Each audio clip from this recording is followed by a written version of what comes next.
রোদের মধ্যে দাঁড়িয়ে ছিল এক বৃদ্ধ, গায়ে ছেঁড়া জামা, পায়ে জুতো নেই, তার চোখে জল, কিন্তু মুখে খেলা করছিল এক অস্পষ্ট অব্যক্ত অনুভূতি। শত শত মানুষ পাশ দিয়ে চলে যাচ্ছিল, কেউ কিছু লক্ষ্য করছিল না, কেউ তাকাচ্ছিলই না, এমনকি কেউ কিছু শুনতেও চাইছিল না। হঠাৎ একজন যুবক থেমে গেল, পকেট থেকে একটা 100 টাকার নোট বার করে এগিয়ে দিল সেই বয়স্ক বৃদ্ধটার দিকে।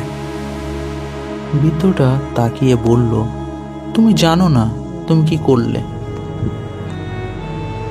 আমি ভিক্ষা চাইনি বাবা, আমি যে বিচার চাই। আমি একসময় এই শহরে বড় ব্যবসায়ী ছিলাম। আমার মেয়েকে ওরা ধর্ষণ করেছিল। বিচার চাইতে গিয়ে আমি পাগল হয়ে গেছি, সব কিছু হারিয়েছি, শুধু সত্য বলেছিলাম বলে।